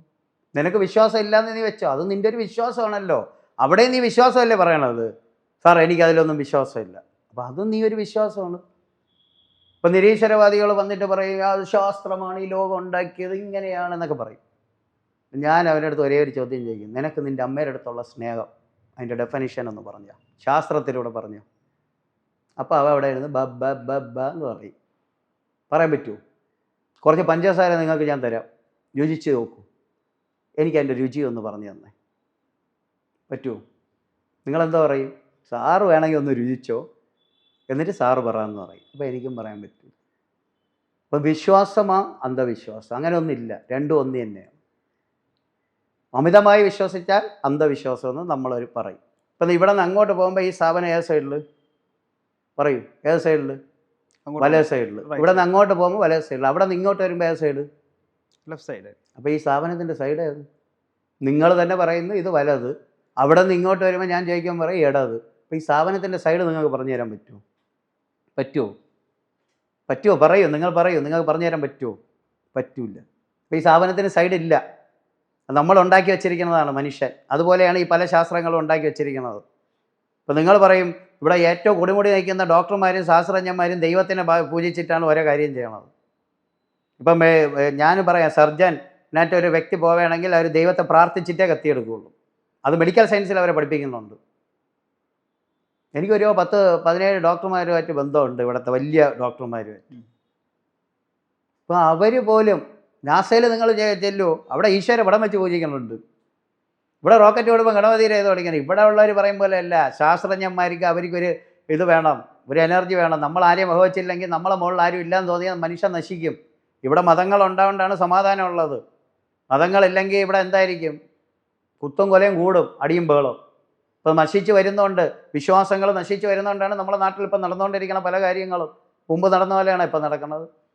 കലിയുഗത്തിൽ അത് എഴുതി വെച്ചിട്ടുണ്ട് ആചാര്യന്മാർ. ആചാര്യന്മാർ എഴുതി വെച്ചേക്കുന്നത് എന്താണെന്നറിയാമോ? നമ്മളെ ഈ രാജ്യം ഇങ്ങനെ ആവുമെന്ന്. രാജ്യമല്ല, ലോകം കലിയുഗത്തിൽ ഇങ്ങനെയാണ് നടക്കുന്നത്. മനുഷ്യൻ മൃഗങ്ങളെക്കാൾ മോശമാവുമെന്ന്, മൃഗങ്ങൾ മനുഷ്യനെ കണ്ട് നാണിക്കുമെന്ന്, അങ്ങനെയാണ് എഴുതി വെച്ചേക്കുന്നത്. സ്ത്രീകൾ പുരുഷന്മാരെ ഓട്ടിച്ച് മരത്തി കയറ്റുമെന്ന്. ഇതൊക്കെയാണ് അതിനകത്ത് എഴുതി വെച്ചേക്കുന്നത്. അത് തന്നെയാണ് നടക്കുന്നത്. അതിനകത്ത് ഒരു വ്യത്യാസം. നമ്മുടെ ആചാര്യന്മാർ ദീർഘവീക്ഷണമുള്ളതാണ്. കണ്ണടച്ചിരുന്ന് ലോകത്തിൻ്റെ ചുറ്റളവ് പറഞ്ഞു. അത് കഴിഞ്ഞ് സയൻസ് മോഡേൺ ടെക്നോളജി ഉപയോഗിച്ചിട്ട് നോക്കുമ്പോഴത്തേക്ക് അതിനകത്ത് 25 നാഴികയെ കുറവുള്ളൂ. ഒരു ടെക്നോളജി ഉപയോഗിക്കാത്ത. അത് മുള്ളർ പറഞ്ഞിട്ടുണ്ട്, നമ്മളെല്ലാം അന്ധകാരത്തിൽ ജീവിക്കുന്ന സമയത്ത് പ്രകാശ ലോകത്ത് ജീവിച്ചൊരു സമൂഹമുണ്ട്, അത് ഭാരതീയരാണ്. ഞാൻ പറഞ്ഞതല്ല, മുള്ളർ പറഞ്ഞതാണ്. പറഞ്ഞ മനസ്സിലായ? അതുപോലെ സർ ഐസക് ന്യൂട്ടൻ, അയാൾ ജനിച്ച നാൾ മുതൽ മൂത്രം ഒഴിക്കുമ്പോഴത്തേക്ക് മൂത്രം തറയിൽ തന്നെ പോകണം, കുളിക്കുമ്പോൾ വെള്ളം ഒഴിക്കുമ്പോഴും തറയിൽ തന്നെ പോകണം. അപ്പോഴൊന്നും അയാൾക്ക് തോന്നാത്തതാണ് ഒരു ആപ്പിൾ വീഴുന്നപ്പോൾ തോന്നിയത്. അതിൻ്റെ ബേസ് എവിടെ നിന്നും അദ്ദേഹത്തിന് കിട്ടിയപ്പോഴാണ് അത് മനസ്സിലാക്കിയത്. പറഞ്ഞ മനസ്സിലായ? അയാൾ ജനിച്ച നാൾ മുതലേ അങ്ങനെയല്ലേ ചെയ്യണത്. എങ്കിൽ പിന്നെ വെള്ളം തറയിൽ പോകണം, പല സാധനങ്ങൾ. അന്ന് അങ്ങേർക്ക് ബുദ്ധി ഉദിച്ചില്ല. ഏതോ ഒരു ഗ്രന്ഥങ്ങളോ വായിച്ചപ്പോഴാണ് അദ്ദേഹത്തിന് അങ്ങനെ ഒരു ബേസ് കിട്ടിയത്. അപ്പോൾ അദ്ദേഹം ചിന്തിച്ചു, ഇതാ പഴയതൊന്നും മോശമല്ല, പുതിയതെല്ലാം നല്ലതുമല്ല. അതായത് താങ്കൾ പറയുന്നത് ശാസ്ത്രത്തിൻ്റെ അടിസ്ഥാനം മതമാണ്. ശാസ്ത്രത്തിൻ്റെ അടിസ്ഥാനം മതമല്ലല്ലോ. പണ്ട് മണി നോക്കുന്നത് എങ്ങനെയാണ് നോക്കുന്നത്? ശാസ്ത്രമൊന്നും ഇല്ലാത്തപ്പോൾ സൂര്യനെ നോക്കിയല്ലേ നമ്മൾ നോക്കുന്നത്. പണ്ടത്തെ ഗ്രന്ഥങ്ങളിൽ എന്തൊക്കെയാണ് എഴുതി വെച്ചേക്കുന്നത്? സൂര്യനെ നോക്കിയല്ലേ ചെയ്യുന്നത്. മുസ്ലിങ്ങളുടെ ഇതിൽ ചന്ദ്രൻ്റെ പിറ കാണുന്നതിനനുസരിച്ചല്ലേ ഉപയോഗിക്കുന്നത്. അന്ന് ശാസ്ത്രം പറഞ്ഞു തന്നാ ചന്ദ്രന് അങ്ങനെ ശാസ്ത്രം എന്തെങ്കിലും പറഞ്ഞു തന്നാൽ ഒരു കുള്ള ഗ്രഹമാണ് ഒരു ചുമന്ന ഗ്രഹമാണെന്ന് പറഞ്ഞു കൊടുത്തത് ആരാണ്? ആചാര്യന്മാരാണ് പറഞ്ഞത്. കുജൻ്റെ രൂപം പറഞ്ഞു കൊടുത്തത്, സൂര്യൻ്റെ കാര്യം പറഞ്ഞു കൊടുത്തത്. ശാസ്ത്രം ഇപ്പോൾ എവിടെ പോയിരുന്നു? ശാസ്ത്രം ഇപ്പോഴും പറഞ്ഞിട്ടില്ലല്ലോ ഫസ്റ്റ് എലമെൻറ്റ്സ് എങ്ങനെയാണ് വന്നതെന്ന്, ജീവിതത്തിൻ്റെ ലോകത്ത് ജീവൻ്റെ തുടിപ്പ്. ഇന്നെങ്കിലും ഏതെങ്കിലും ശാസ്ത്രത്തിന് എന്താണ് ചെയ്യാൻ പറ്റുന്നതെന്ന് പറഞ്ഞേ. ഇപ്പോൾ മെഡിക്കൽ സയൻസ് എടുക്കാം. ഡയബറ്റീസിന് മരുന്ന് കഴിച്ചാൽ ജീവിതകാലം മൊത്തം കഴിക്കണം. ബി പിക്ക് കഴിച്ചാൽ ജീവിതകാലം മൊത്തം കഴിക്കണം. ഏത് രോഗമാണ് അവർ ചികിത്സിച്ച് ഭേദമാക്കുന്നത്? പറ്റിയിട്ടുണ്ടോ? ഏതെങ്കിലും ഒരു രോഗം ചികിത്സിച്ച് ഭേദമാക്കിയിട്ടുണ്ടെങ്കിൽ പറഞ്ഞേ. ലൈഫ് സ്റ്റൈൽ രോഗങ്ങൾ ഏതെങ്കിലും ഒന്ന് ചികിത്സിച്ച് ഭേദമാക്കിയിട്ടുണ്ടെങ്കിൽ പറഞ്ഞേ. നിങ്ങൾക്കൊരു സർജറി കഴിഞ്ഞ് ഹാർട്ടിൻ്റെ ജീവിതകാലം മൊത്തം കഴിക്കണം. എവിടെയെങ്കിലും നിങ്ങൾക്ക് മരുന്ന് നിർത്താൻ പറ്റുമോ എന്നുണ്ടെങ്കിൽ വിളിച്ച് പറഞ്ഞേ. ഏതെങ്കിലും ഡോക്ടർ പറയണമെങ്കിൽ പറഞ്ഞു നിങ്ങൾ മരിക്കണ വരെ ആ ടാബ്ലറ്റ് കഴിക്കണം. ആസ്പിറിൻ കഴിക്കണമെങ്കിൽ മരിക്കണ വരെയും കഴിക്കണം. ശാസ്ത്രത്തിനൊക്കെ ഒരു പോരായ്മയുണ്ട്. എല്ലാം നല്ലതിനെ തന്നെ, ഞാൻ എല്ലാം അംഗീകരിക്കണം. എനിക്കൊരു അസുഖം വന്നാൽ ഞാൻ മെഡിസിനാണ് എടുക്കുന്നത്. എനിക്ക് ചിക്കൻ ബോക്സ് വന്ന സമയത്ത് ഞാൻ മെഡിസിനാണ് എടുത്തത്. ഞാൻ അതിനെ തെറ്റായിട്ട് കാണുന്നില്ല. എല്ലാം നമുക്ക് വേണം. ഈ 5 കൈ കൂട്ടിപ്പിടിച്ചാൽ നമുക്ക് ശക്തി. ഈ 5 കൈ ഇങ്ങനെ നിന്നാൽ അത് വേറെ. ശാസ്ത്രം മോശമെന്ന് ഞാൻ ഒരിക്കലും പറയില്ല. എല്ലാത്തിനും അതിൻ്റേതായ കഴിവുണ്ട്. ആനയ്ക്കും അതിൻ്റെ കഴിവുണ്ട്, എറമ്പിനും അതിൻ്റെ കഴിവുണ്ട്. ആനയ്ക്ക് ചെയ്യാൻ പറ്റുന്ന എറമ്പിന് ചെയ്യാൻ പറ്റില്ല. കലിയുഗ ജ്യോതിഷത്തിൻ്റെ പ്രത്യയശാസ്ത്രം അതാണ്. നീ നിൻ്റെ കൈ കൊണ്ട് നിന്നെ അടുത്ത് ഉയർത്താൻ പറ്റില്ല, നിൻ്റെ തൊഴിൽ നിനക്ക് കയറി ഇരിക്കാനും പറ്റില്ല. അതിനൊരു പ്രത്യയശാസ്ത്രമുണ്ട്. അല്ല മനുഷ്യൻ പറയുന്നത് ശാസ്ത്രമാണ് ശരി, അത് തെറ്റെന്ന് പറഞ്ഞാൽ അംഗീകരിക്കാൻ പറ്റില്ല. അങ്ങനെ എങ്ങനെ അംഗീകരിക്കും? ഞാൻ പറഞ്ഞില്ലേ അമ്മയോട് എനിക്കുള്ള സ്നേഹം. എന്ത് ശാസ്ത്രം അതിന് പറഞ്ഞു തരും, എനിക്കത് തെളിവോടെ കാണിച്ചു തരും. ശാസ്ത്രം എല്ലാം തെളിവോടെ ചെയ്യുന്ന കാര്യമാണ്. കാണിച്ചു തന്നാൽ ശാസ്ത്രത്തിന് അടിമയാവും, ജ്യോതിഷം മതിയാക്കും. അങ്ങനെ നിങ്ങളെ കൊണ്ട് ചെയ്തു തരും. എനിക്ക് എൻ്റെ അമ്മയോട് തോന്നുന്ന സ്നേഹം ശാസ്ത്രത്തെ ഒന്ന് പ്രൂഫായിട്ട് തന്നെ. ചുമ്മാ ചളവുകൾ വർത്താനം പറഞ്ഞിട്ട് കാര്യമില്ല. അത് ഞാൻ വലുത്, നീ വലുത്, മറ്റവൻ വലുതെന്ന് പറഞ്ഞ് എൻ്റേതാണ് വലുത്, ഇവൻ്റേതാണ്, എല്ലാം വേണം നമുക്ക്. പ്രപഞ്ചം ഒരു ഈക്വലൈസിങ് ആണ്. നല്ലവരും മോശവും എല്ലാവരെയും കൊണ്ടേ ഈ പ്രപഞ്ചത്തിന് പോകാൻ പറ്റുള്ളൂ. ഈ പ്രപഞ്ചം ഈക്വലൈസ് ചെയ്തുകൊണ്ടേയിരിക്കും. വെള്ളം കിട്ടൂല എന്ന് പറഞ്ഞ് നമ്മൾ പെട്രോൾ കിട്ടൂല എന്ന് പറഞ്ഞ് എൻ്റെ കുട്ടിക്കാലത്ത് പറഞ്ഞു ഈ കാറൊക്കെ ഇനി നമ്മൾ അടിച്ചു പൊട്ടിക്കണം, പെട്രോൾ കിട്ടൂല. അപ്പോൾ പെട്രോൾ ആർക്കും വേണ്ട. വേറെ പ്രകൃതിവാതകങ്ങൾ വന്നു കഴിഞ്ഞു, ഇലക്ട്രിക്കൽ വന്നു കഴിഞ്ഞു. ഇപ്പം മനുഷ്യന് കാലാകാലങ്ങളിൽ അതിനുള്ള ഇത് ഉണ്ടാക്കും ഭഗവാൻ. അതാണ് നമ്മുടെ ക്രിയേറ്റർ. ആ വാ കീറിയവൻ അന്നം തരും.